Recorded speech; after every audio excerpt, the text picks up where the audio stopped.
Harihi Om Tats Jai Guru. Shrutinam Sutranam Smriti Nikhila Vedanuvajasam Paramhardam Yuktam Hyakilachidachid Bhinnamapicha Abhinnam Swabhavyad Gunicha Paramam Brahmakamidam Samadishtam Yaistan Api Satadamihide Guruharan Bhagyodayena Bahujanma Samarjitena Satsangameva labhate Purusho Yadavai Ajnana hetu krita moha mahamdhakara Nasham vidhayahi Tatodayate Vivekaha. Harihi Om, Harihi Om, Harihi. We shall recite as usual 3 times the most auspicious, purificatory and benedictory Omkara, the monosyllable. I would like you to close your eyes, sit comfortably erect, interlock your fingers and put them on your lap. Open your mouth as well as the heart and join me in reciting Omkara for 3 times. But the intention, the creative thought, the sankalpa that you have during the recitation should be such that let this chorus recitation emanating from our hearts and minds permeate the entire globe, generating and spreading a beautiful influence so that it will conduce to the welfare and evolution of the human society in particular. Let the entire global atmosphere be more harmonious, congenial and favorable to the life upon the earth. Harihi Om Tats Jai Guru.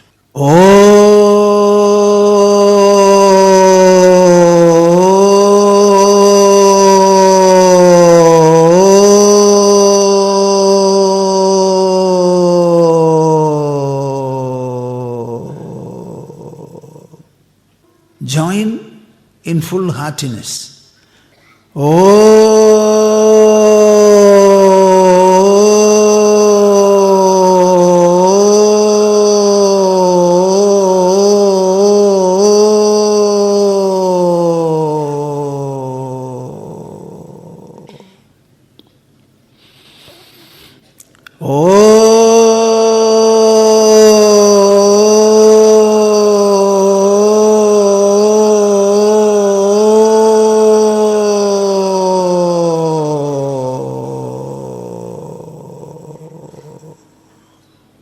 Harihi Om Tats Jai Guru.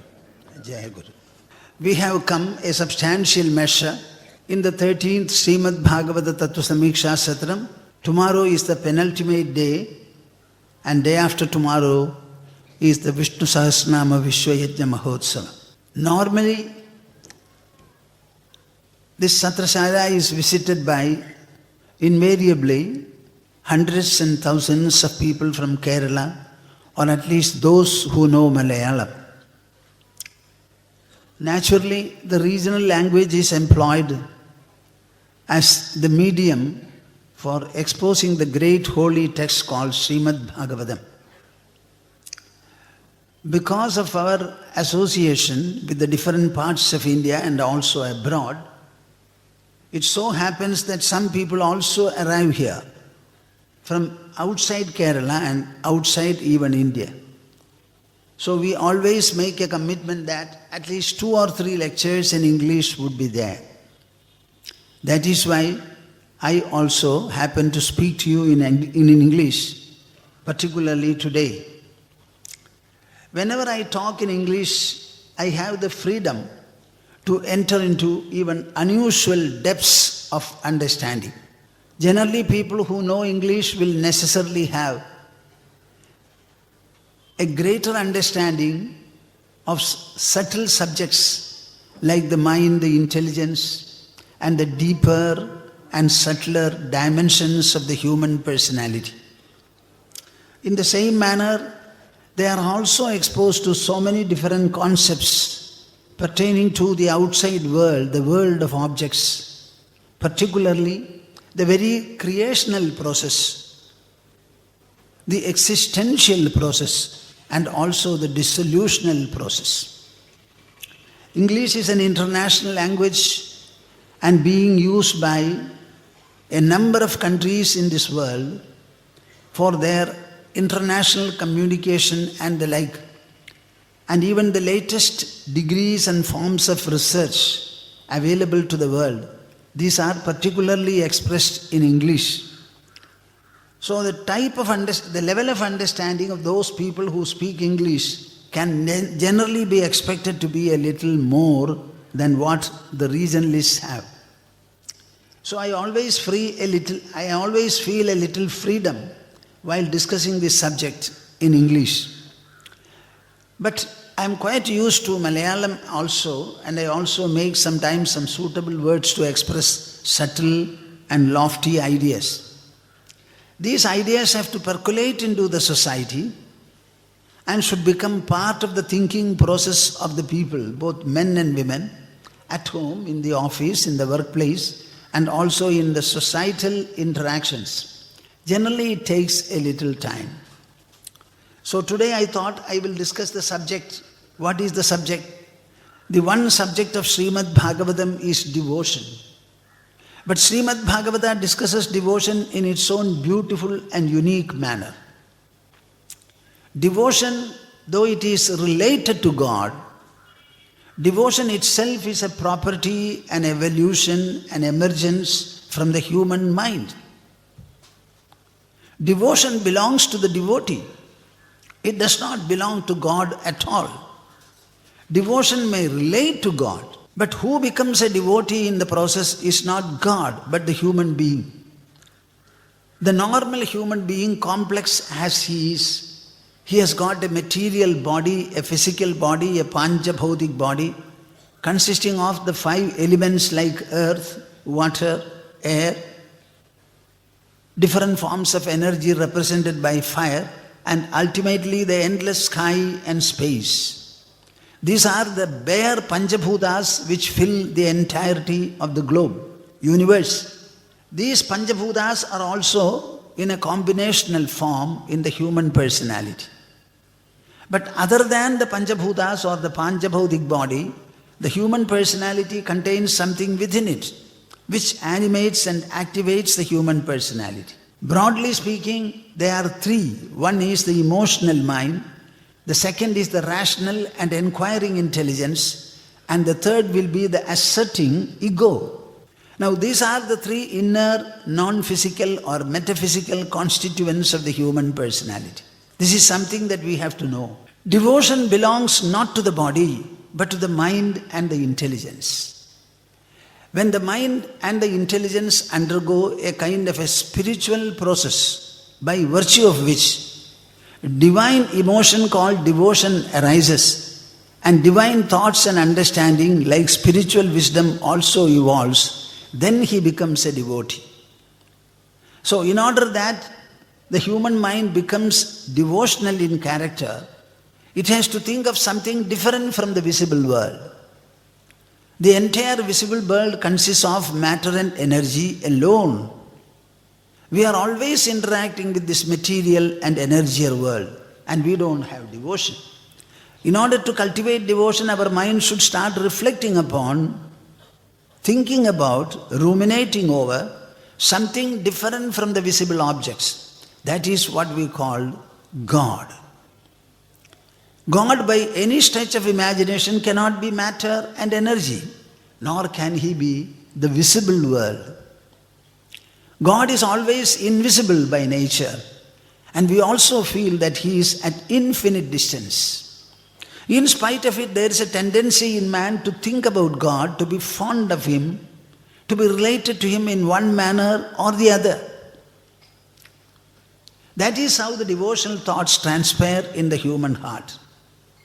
Though the thoughts are about God, related to God, understand, my dear souls, devotion itself is an evolution, an emergence from the human mind. Right from the beginning, it is supposed to transform the human mind. Let us say, purify the human mind, sublimate it in many ways, bring about elevation, expansion, enlightenment and the like, as a result of which the normal worries, anxieties and concerns would not be there. On the other hand, the mind would start reveling, rejoicing upon the thought of God, the understanding of God, the realization and experience of God. As we are looking at the world through the senses and we are perceiving the objects, in the same manner, without the help of the senses, the mind can think about repeatedly about God.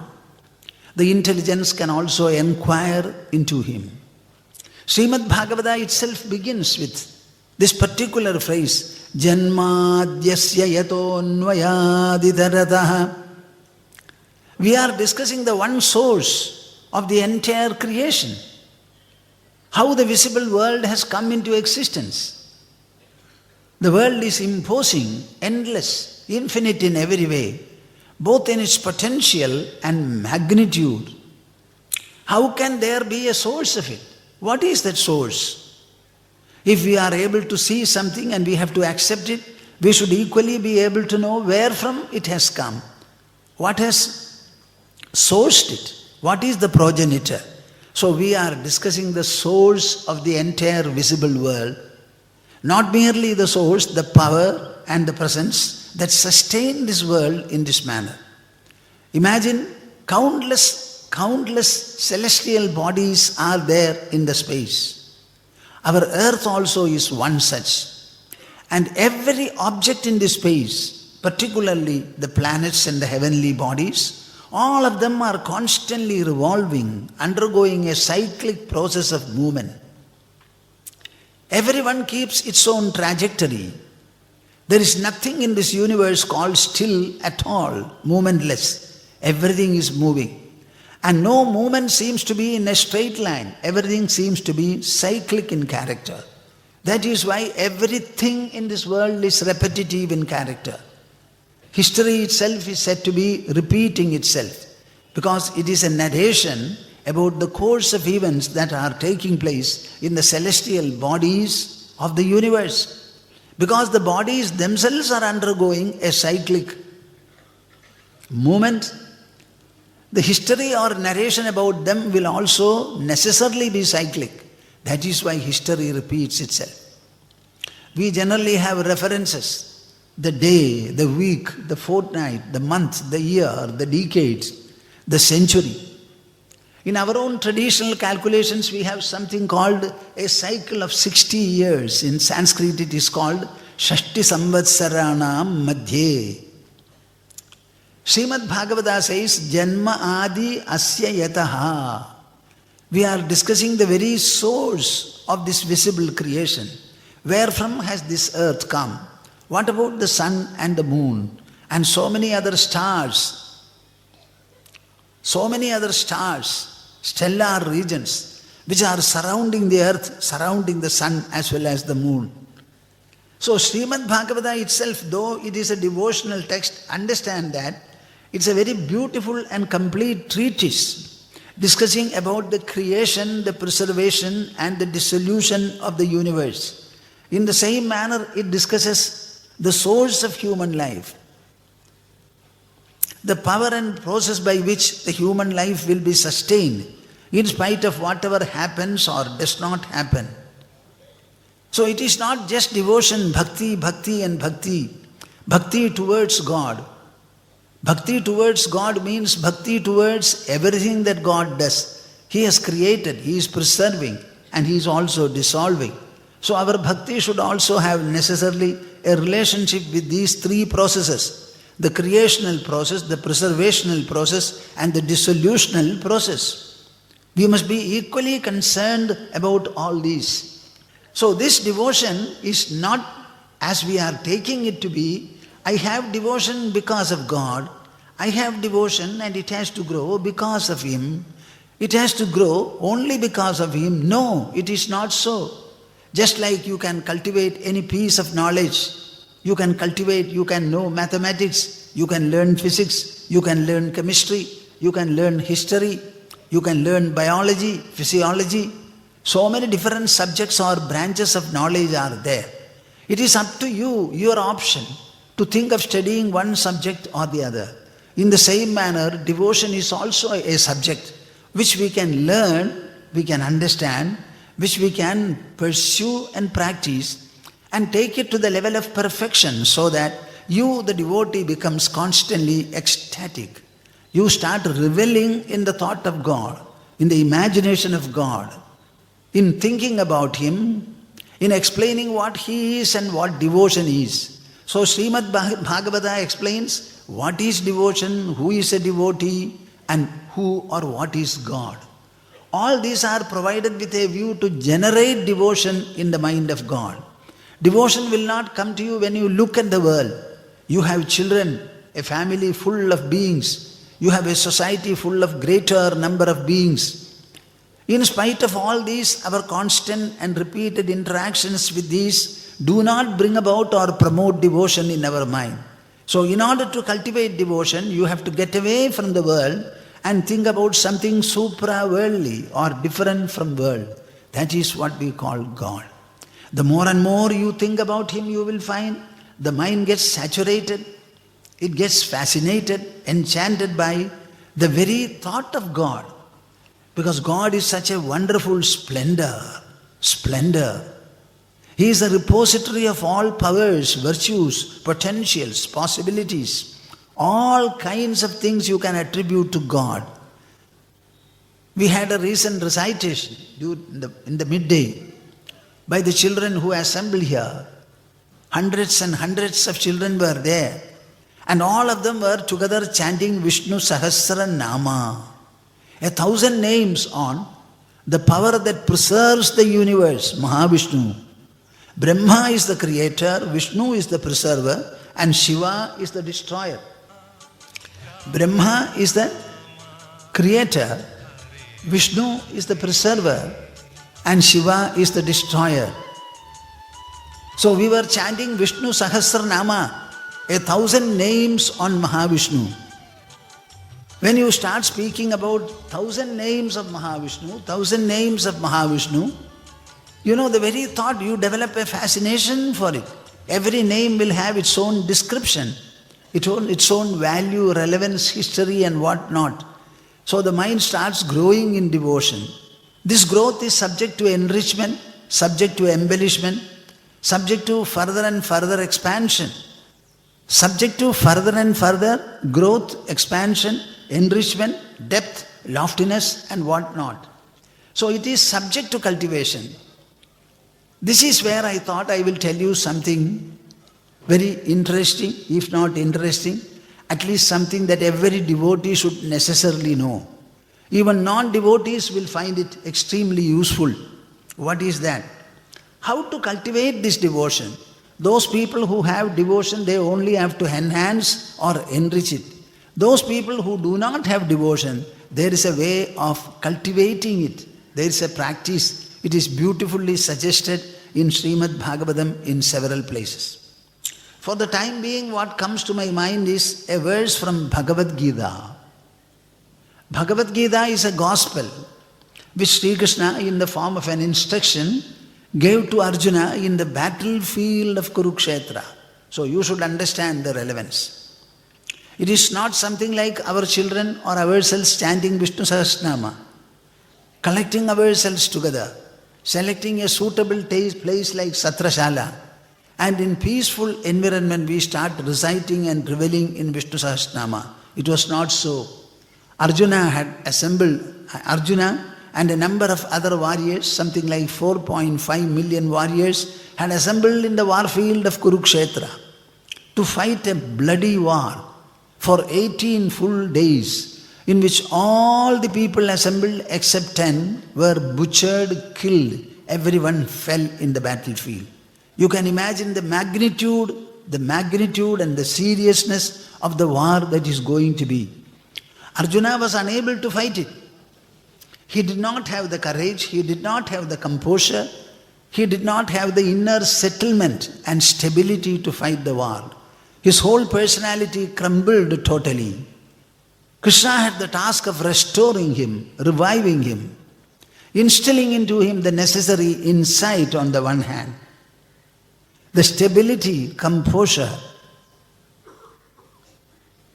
Whatever he wanted to have, all this was to be instilled and infused into him. And then Arjuna was to be made ready to fight. Krishna succeeded in doing so.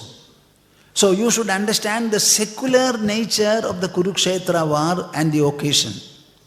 It was not a divine occasion at all. It's not a spiritual occasion or an event. It was a secular affair to fight, to win the war, to see that things are set right. It is something like a police action or a military action of the present. It's a part of public administration to ensure the welfare of the people and the society alike. In such a situation, this instruction was given. That is why Bhagavadgeeta is very, very important. Many people don't understand it. The message of Bhagavadgeeta, particularly in the first portion, is Tasmad Yudhyasva Bharata. I tell you this philosophical truth, this spiritual truth, only to make you understand this war is not to be abandoned. On the other hand, it has to be performed and pursued with full vigor. Though the discussion was secular in nature, before long Sri Krishna started entering into the spiritual and divine realms and heights of thinking. And in the 10th chapter, he goes on saying, Aham sarvasya prabhavo mattas sarvam pravartade iti matva bhajante mam buddhaha bhavasamanvitaha. This is where I want to initiate you into a process of devotional thinking. After all, devotion is welling up in the emotional mind of man. If devotion has to well up in full measure in the mind of man, that devotion has to be helped. It has to be strengthened. In what way can you do it? Aham sarvasya prabhavo mattaha sarvam pravartade. You should understand God is the source of everything. The word everything has to be understood. Whatever you can see or understand in the world, or whatever you can conceive of or imagine in the context of the world, in the context of your life, it is the source of everything. God is the source of good as also bad, virtue as also vice, gentleness as also cruelty, beauty as well as ugliness, yesterday as well as today, today as well as tomorrow. Understand God to be the source of everything. If God is not the source of whatever bad is there, then bad must have another God for it. That is not possible. So raise your imagination, reflect properly, get into the higher, the subtler dimensions of the spiritual and philosophical thinking in order to strengthen and reinforce your devotional affinity. Aham sarvasya prabhavo mattas sarvam pravartade. It is from me, because of me, motivated by me, instigated by me. Every movement in this world is transpiring. Whether the movement is big or small, gross or subtle, whether it is very, very minute or majestic, everything is taking place only because of me. Without me as the source and motivation, there cannot be even a movement of air or a movement of a particle in this universe. I am so absolute in my influence. I comprehend everything. I include everything. I motivate everything. I enthuse everything. I am interpenetrating everything that is possible in this universe. Understand that God in such a manner, iti matva bhajante mam buddha bhavasamanvitaha. Iti matva. Say that. Iti, in this manner, thus matva, reflecting, ruminating, thinking, imagining, contemplating upon. The devotion may be initially, to start with, it may be in the form of a physical prostration, the utterance of God's name, or recitation of a hymn or a stuti.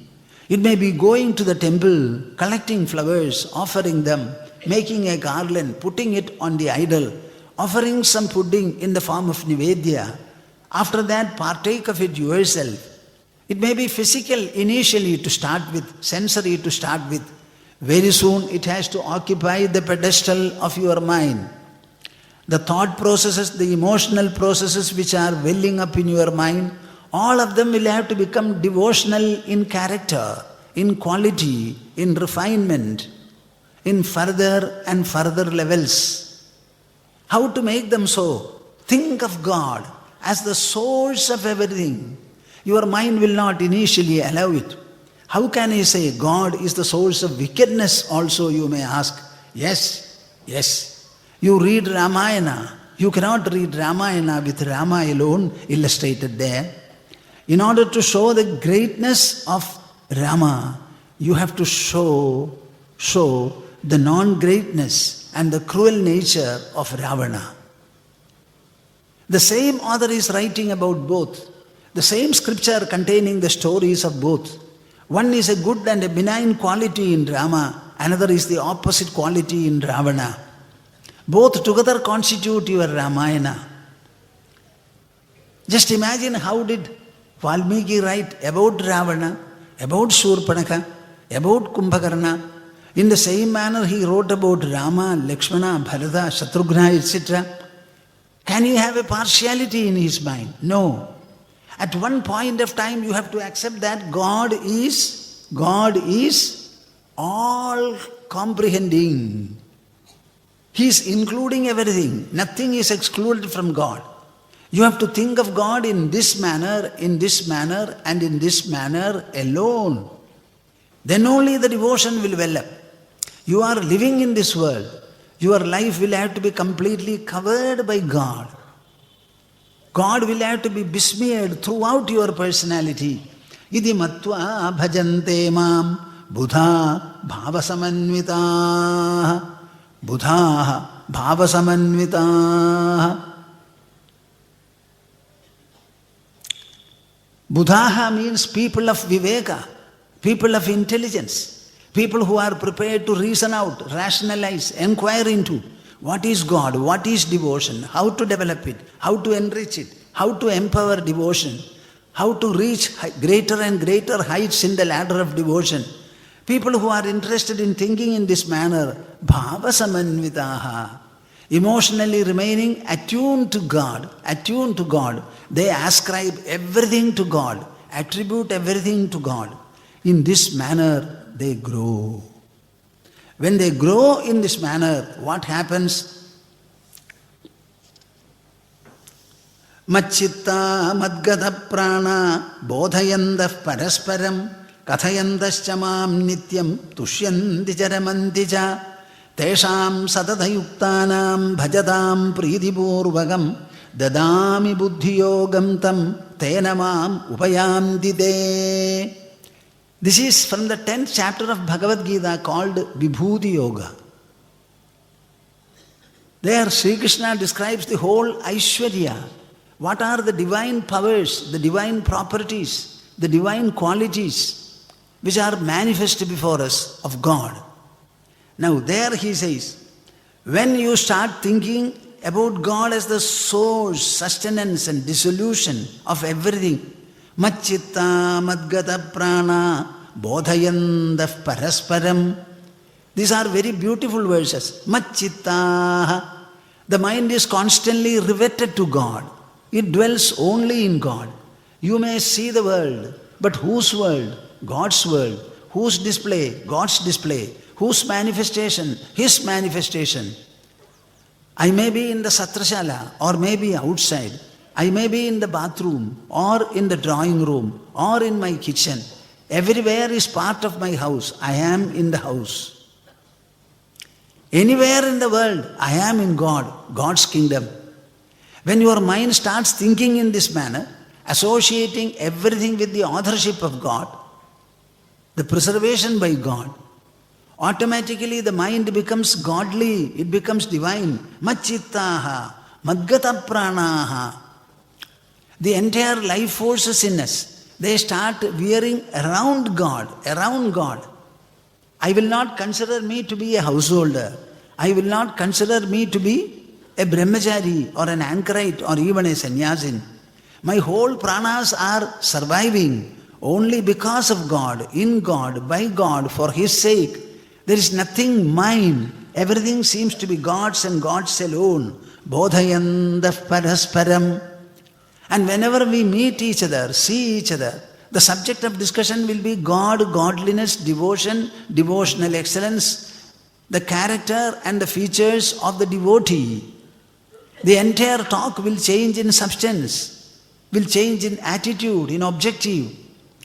Bodhayandah parasparam kathayandashchamam nityam. They will say, let us see, let us see, let us sit together and let us have a satsang, read some Srimad Bhagavatam or Bhagavadgeeta and start discussing. Some of the people who are coming here, you have already started conducting satsang in your own respective houses. There are many people. The other day we had a Vedic recitation, everybody spoke very well of it. Why should they recite Vedas, both men and women, under a teacher?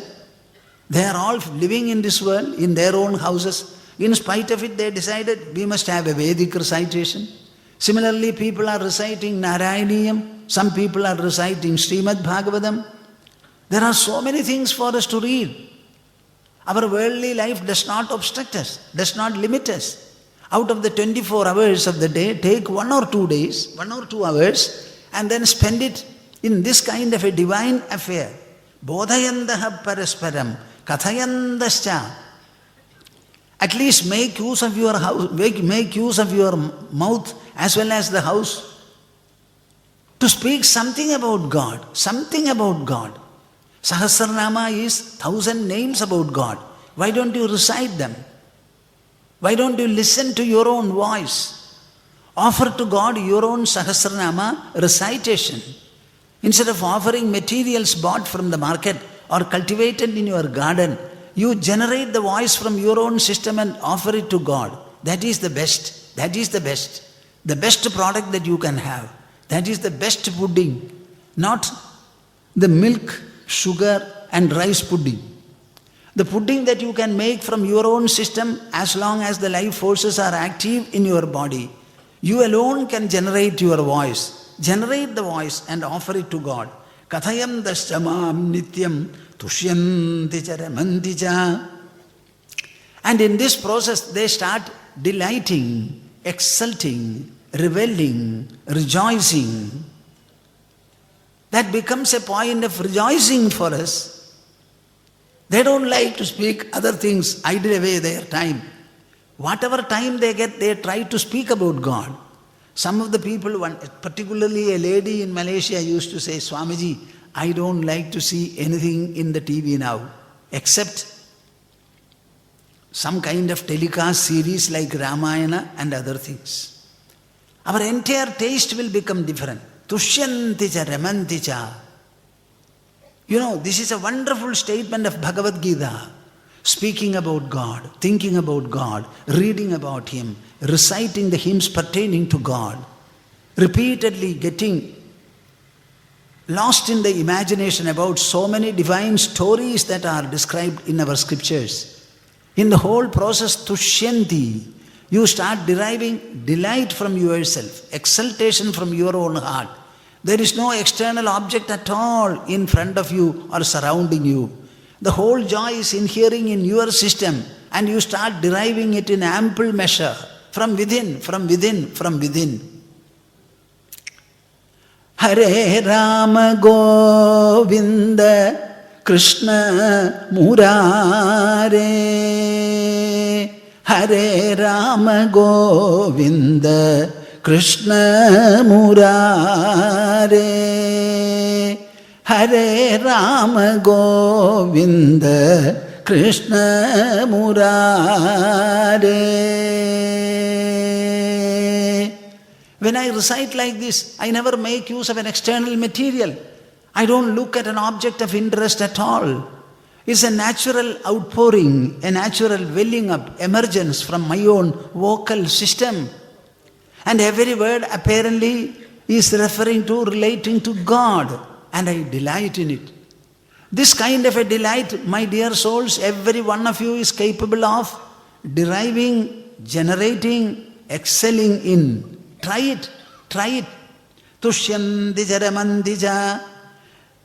When people come to this level of delighting and exulting in the glory of God, either by utterance or by imagination or by virtue of intellectual introspection, at that point of time, Krishna says, Tesham satata yuktanam bhajadam pridhipurvagam dadami buddhiyogam tam te dadami buddhiyogam tam tenamam upayamti te. When devotees have reached this level of wanting to, and also being in their own self-generated delight, where God becomes the subject of introspection, the subject of inquiry, the subject of adoration, the subject of beautiful affinity, then God decides, Tesham satata yuktanam. Those are the ones who are constantly united with me.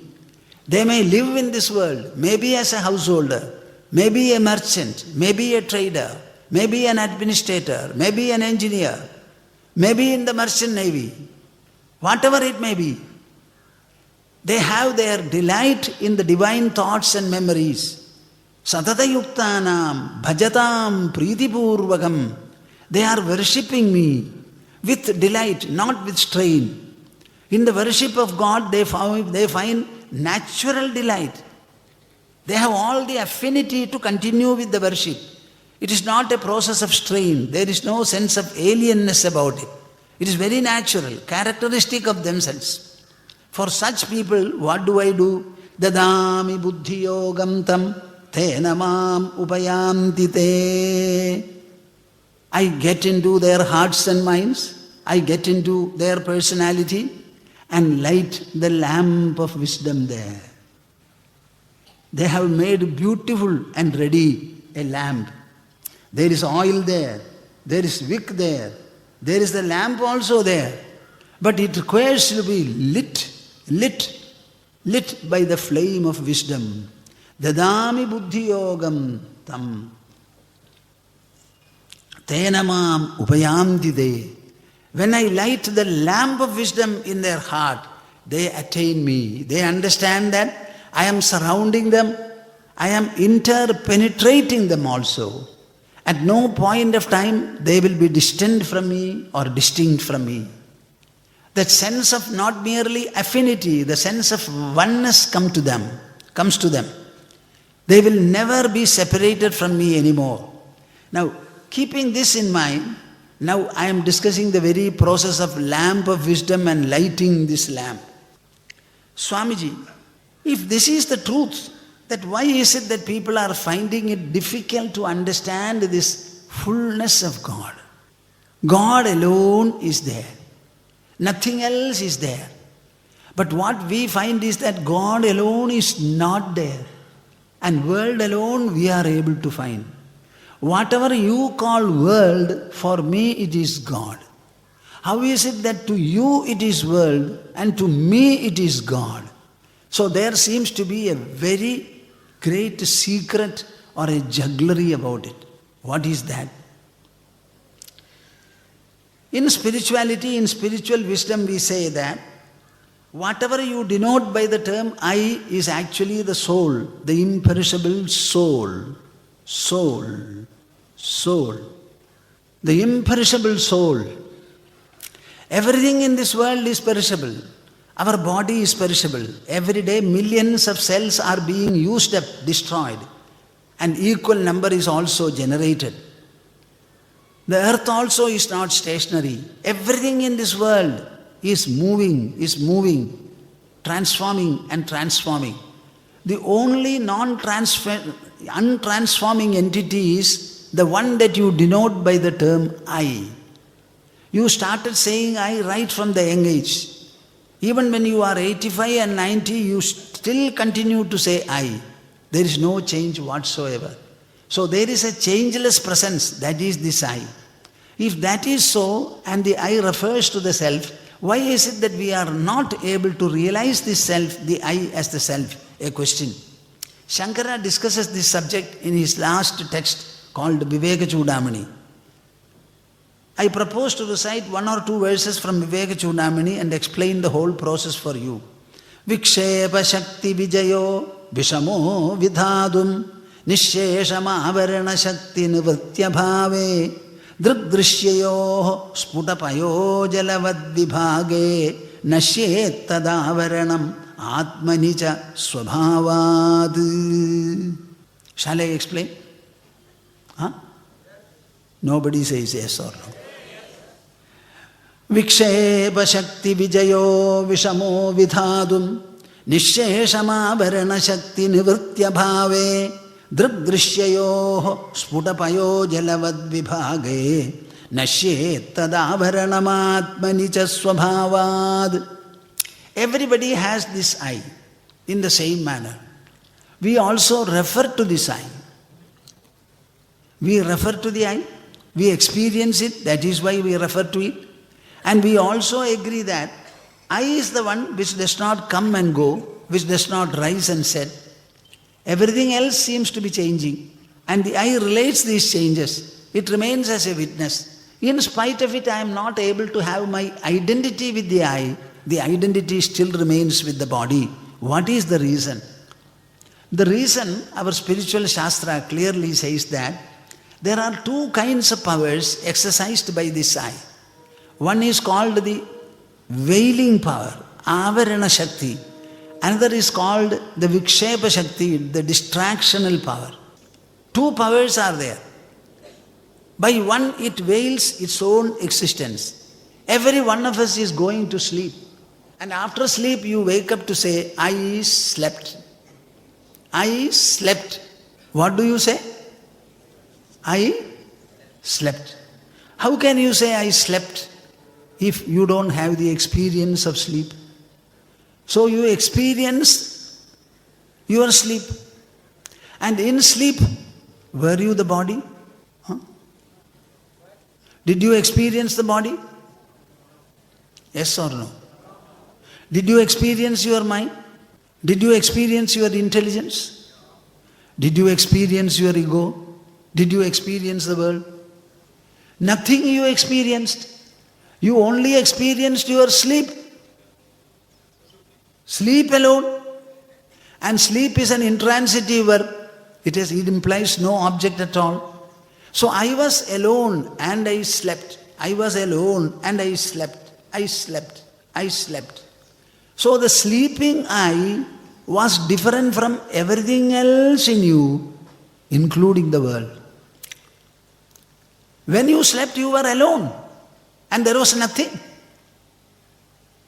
If your nature is different from all the rest, dissociation from the entire rest, and you alone were there in sleep, can you not come up and say, I am the one who slept, I am not anything else? What prevents you from saying? When you admit that I slept alone, solitarily, nothing else was tied to me, I was not tied up to anything. I was alone, alone, alone. That aloneness, why don't you bank upon? And then start saying, I am the sleeper, the sleeper. I am not the waker. I am not the dreamer. In the dream, I am tied to so many objects I see. In the waking, I am equally tied up with so many objects which the senses perceive. But leaving all these associations, sensory as well as mental, I slept alone. That aloneness, that is my character. And this I is not affected at all by anything. Thinking in this manner, can you not have your freedom and liberation? No, we are not able to. Because in sleep, this I-ness and am-ness in us are covered by a kind of a veil. That is the Avarana Shakti. When you wake up, it is not merely not able to understand the I. Our mind and the intelligence distract profusely, bringing about so many other objects and placing them in your mind to be identified with. So in wakefulness you have wailing as well as distraction. In sleep you have only wailing. Only wailing. So the Avarana Shakti and Vikshepa Shakti go together. Vikshepa Shakti Vijayo Vishamo Vidhadum. All the trouble that you have is wakefulness. In sleep you have no problem at all. There is no difference between a rich man's sleep and a poor man's sleep. In sleep, the man is neither rich nor he is poor. You may have 2 or 3 children at home. When you sleep, how many children do you have? So our entire trouble is during wakefulness. In wakefulness alone, cross identities comes, several interests come. We are overwhelmed and overpowered by the objects of the world. Are you with me? Huh? Then vikshepa or distraction overtakes us. Unless this vikshepa is set right, you have to bring it down to a 0 level or so. You will not be able to penetrate into the other. Vikshepa Shakti Vijayo Vishamo Vidhadum Nishesham Avarana Shakti Nivritya Bhave. If this distraction has to be done with, then you will first of all have to lead your mind to be almost sleep-like in waking itself. This sleep-likeness in wakefulness, that is what is called the samadhi. Pratyak vimarsha adhishayena pumsam prajina gandheshu palayiteshu pradurbhavet kajidajadya nidra prapancha chintam parivarjayanti. Pratyak vimarsha adhishayena pumsam prajina gandheshu palayiteshu. As much as possible, contemplate upon the I in you as different from the minds, the so many things that you have. Remember always, I slept alone. So there is a possibility for me to be I, myself. Not necessarily with mine, so many things. Contemplate upon what is this I which slept. How is it that it extricated? It got rid of all other things. When I am wakeful, so many impressions of the world are collected by the mind. These impressions start motivating me, pushing me, drawing me, pulling me. I am being pulled by my mind. I see so many of you there. You are there alone. I perceive you in my mind. And it is my mind's impression that always guide further actions. I am not pulled by the world. I am pushed by my own mind's impressions. Are you able to understand what I say? Huh? I am always pulled or pushed by my mind. I am not pushed by anything else. In front of Sita in her garden, a golden deer appeared. The golden deer did not pull or push her. Her mind got fascinated by the deer, and her fascination pulled and pushed her. Rama was also involved in her fascination. This story the deer does not know. So don't think that object pulls me. Certainly not. The object is there perhaps. And we have an impression of the object. It is my mind's impression that pushes me, fascinates me, instigates me. So I am always being acted upon by my mind. This mind is undergoing distraction. This distraction is in the wakeful state. So what do you have to do? You have to pratyak vimarsha adhishayena pumsam prajina gandheshu palayiteshu. Pratyak vimarsha adhishayena means what? Reflecting steadily upon what is this I, what is this I, what is this I am. The I am is an independent presence. It is something present in my body. Other things may be depending upon my senses, depending upon the objects. But the I myself, I went to sleep without any object. I forgot the cot, I forgot the bed, I forgot the body, I forgot the world, I forgot everything. Still I slept. So there is an I in me which is different from everything else and which is always safe and secure. What is that? It is within me. It is not a millimeter away from my body. Think in this manner as Pingala thought. As Pingala, the famous prostitute of Mithila, thought one day out of dejection. Santam samipe ramanam radipradam vittapradam nityamimam vihaya akamadam dukkhabhayadhishoga mohapradam tuchhamaham bhajetnya. She was introspecting in this manner. What did I do? I was running after one man after the other for so many years, and I have got nothing from them. Nobody was able to give me whatever I wanted in full measure. If that was the case, I would not have gone after another. Everybody gave me something different from what I thought. All kinds of affliction, physical torment, disease, infection, and what not. In the process, I was neglecting my own antaratma. Santam samipe ramanam radipradam. My own inner delighter, inner Ramana I missed. He is very close to me. There is nobody so accursed as I am in the whole of Mithila. In this way she introspected and got to the innermost self. Only by a process of introspection. Pratyak vimarshadishayena pumsam prajina gandheshu palayiteshu. All the prenatal influences in the form of vasanas and desires, when all of them completely get mitigated, they get exterminated. Pradurbhavet kajida jadya nidra. Suddenly will emerge within your own body, in the recess of your own heart, ajadya nidra, a kind of sleep where you will not be unaware of. Normally in sleep we are not aware of. This is a sleep in which you will be beautifully aware of what is transpiring, what is prevailing inside. Prapancha chintam parivarjayanti. The entire worldly thoughts will be totally suspended and dissolved by virtue of this inner emergence, inner dawning. When it comes to that level, the veiling power goes and you understand the truth. This is called Nirvikalpa Samadhi. Viksheva Shakti Vijayo Vishamo Vidhadum Nisheshama Avarana Shakti Nivritya Bhave Drigdrishyayo Sputapayo Jalavad Vibhage Nashetada Avaranama Atmanija Swabhavad. Once you have been able to experience this inner conscious slumber, what did I say? Once you are able to experience this inner conscious slumber, when you wake up, things will be entirely different.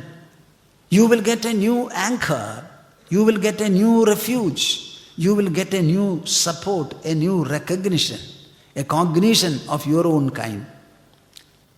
Then you will be able to reflect more and more. What is the nature of reflection? Drigdrishyayo sputapayo jalavad vibhage. Milk and water are alike. Both are fluid. Water is colorless. Milk is colorful, white in color. When you join the two, you will find the water will instantly become milk. So much of affinity they have to each other. In the same manner, Drigdrishyayo sputapayo jalavad vibhage. In the course of our entire life, are you all sleeping or listening? Shall I explain? Drigdrishyayo sputapayo jalavad vibhage. Take up one point. That one point is, we are having our life. Throughout our life we are interacting. The moment you wake up, you interact. Open your bodies. Open your eyes. When you open your eyes, what happens? You see the roof. In sleep, there was no roof, there were no eyes. You were alone. The moment there is a division, what is that? You become the seer, and so many objects become the seen. You become the drashta or the drik, and the other things become drishya. Drigdrishyayoho. And the entire life is an interaction between this drik and drishya, the seer and the visible. Sputapayo jalavad vibhage. We are leaving it. Take up this thought process. Our entire life is an interaction.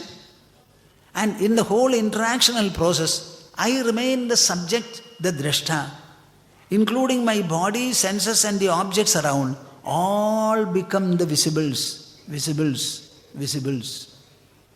The visibles are many, numerous and manifold, but the drashta, their witness, is only one. Now you have to clearly tell me whether you are the drishya or the drik. In the whole of the interaction where you are interacting with the numerous objects of the world, the objects of the world are drishya for you or drik for you. They are the visibles and you remain the drashta. This drashta position of yours, my dear souls, do you ever change it any time in your life? In my interaction with the world, do I ever become the world objects? I remain the I. The objects do not become the I, and I does not become the objects. You remain only the I, only the I. The drishya cannot become the drik, and the drik cannot become the drishya. They are totally separate from each other. If they are separate from each other ever and ever, what is your problem, you tell me? You only interact with the objects, with the world. You remain the interacting subject.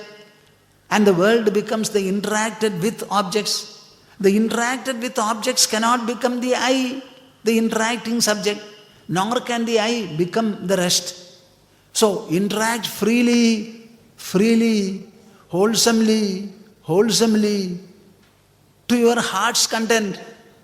Allow the objects to be themselves, allowing yourself to be their subject, the I.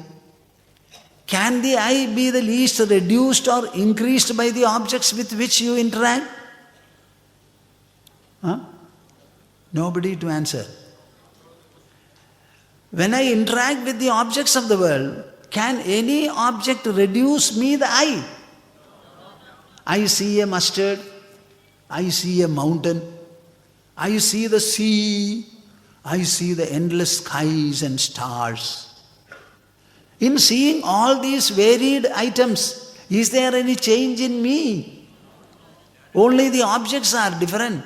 So can the objects ever become the subject? And will the subject ever become the object? If these two will not take place, tell me, my dear souls, what is your problem? What is your problem? Suppose a child is born, yes, a new product has come. Nothing has happened to me. I have not become the child. I am going to be a witness to this child. I will be the subject and the child will be the object. So the subject is not at all the least touched, involved, affected or tormented by any object whatsoever. Tell me very clearly, can anything be added by the world to your inner personality? Can anything from this world enter your being inside to increase the size of the I? Can anything be done to reduce the size of the I? Then what is your problem? What is your problem? No problem. Say that. No problem. By the birth of children, by the untimely death even of some of your relatives or one of the relatives, by gaining or by loss, by anything whatsoever, the I in me remains intact. Nothing can happen to it. This understanding and this assurance comes to you drishayoho. By submitting to a process of introspection, the difference between the drashta, the drik and the drishya, the subject and the object. See, the entire world is an object. Our body is an object. Our mind is an object. Thought is an object. Emotion is an object. Suppose I have some grief, I have some suffering. You tell me, what is it that you are saying? I have some suffering. I have some suffering. The suffering is you or the suffering is an object? When you have the object suffering, what happens to you, the subject? Similarly, you have some joy. What joy? I have some joy. I am not the joy. That is why you are able to say, I was joyous yesterday. I am miserable today. Yesterday I had joy and the joy left. In its place something else came. So I am transiting from one condition to the other, one state to the other. In the same manner I am transiting from wakefulness to sleep, from sleep to dream, from dream to wakefulness. I go on transiting between these three, so much so that I remain alone and the three remain separate. I never become the sleep, I never become the dream, I have never become the waking.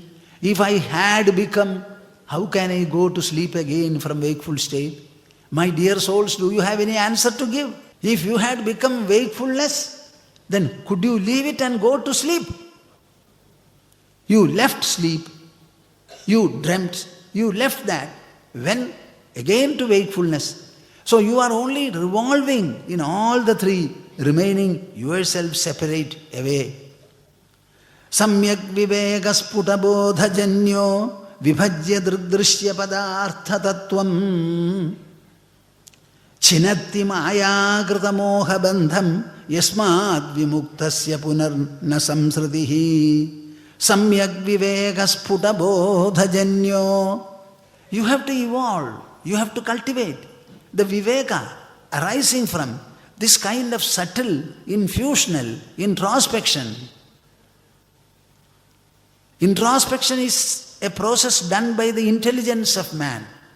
I call it infusional introspection because this is an introspection taking the very subject of your personality, and what we propose to do by this introspection is to infuse some definite insight and refinement into our psychological structure. This introspection is not on an external object. It is not an objective scientific application. It is an experiential, inner, subjective application, as a result of which the ignorant mind, the ignorance, it is removed. The distraction is pacified. The covering up, the veiling power is removed. This is a wonderful introspection. Samyak vivekaha sputabodha janyo. Vivekaha, the art and the process of introspection should be developed into its full measure qualitatively. Samyak vivekaha. You must have the full measure of sufficient viveka. Sputabodha janyo. And your own experience should be the fulcrum for it. Sleep is my experience. Wakefulness is my experience. Dream is my experience. So I must be able to do introspection over these experienced phenomena and then arrive at the experiencer level. I am the subject experiencing. I am not the object experienced. The experienced things are many, plural, manifold, countless, but I remain the same. I am the person, when I see the white color, I don't become the white. I am seeing a coconut bunch here. I don't become that. I only see that. In the reflecting mirror, so many objects are reflected. By reflecting the objects, the mirror does not become colorful or lose the reflecting power. I remain the subject with my own subject majesty, my own subject magnificence, my own subject profundity, grandeur and splendor. Nothing can dim me, nothing can eclipse me. I will remain myself ever, the same. Nothing can cause a stain in me. There is no blemish, there is no scar. Let there be any number of births, any number of actions, any number of effects. All of them are peripheral. In the surface level. There may be a scar in my body. There may be perhaps a stain in my mind even. What happens to me?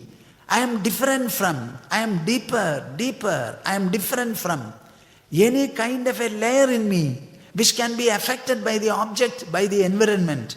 I remain the supreme. I remain the sovereign. I remain the grand splendor, imperishable, immortal, undecaying, ever the same. This world can mean nothing to me. You are merely an object dancing before my senses.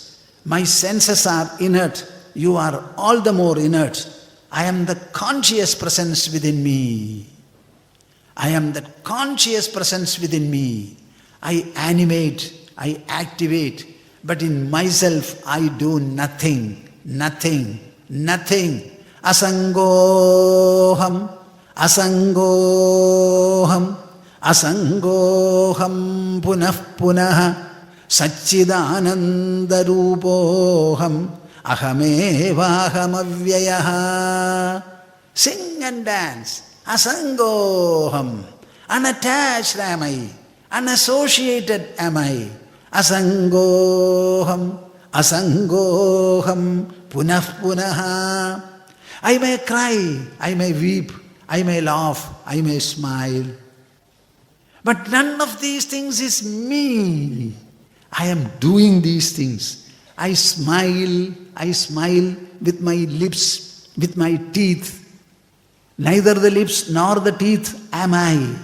They are object adjuncts to me, appendices to me. They are inert. I am the conscious presence in. This kind of a feeling, asangoham, asangoham, asangoham punah punah satchidananda rupoham. Satchidananda rupoham. I am existence, knowledge and bliss, absolute. I am the existence, the interminable existence, the inexhaustible blissfulness. I am the unaffected consciousness.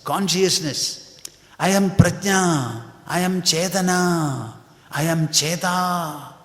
Satchidananda rupoham ahamevaham avyayah. I am the irreducible, I am the unaffectable, the interminable, the unexcellable. I am the supreme, the magnificence that you can think of. This is the type of realization that you will have, provided you start discriminating between the subject and the object. Understand that you are the subject, the drashta, the drik, and remain firm in that identity. This is the lamp of wisdom that God Himself lights when the devotion in a devotee starts welling up and he becomes fascinated constantly by God, finding his delight, his sukur, his refuge, his exaltation in the memory, in the association of God.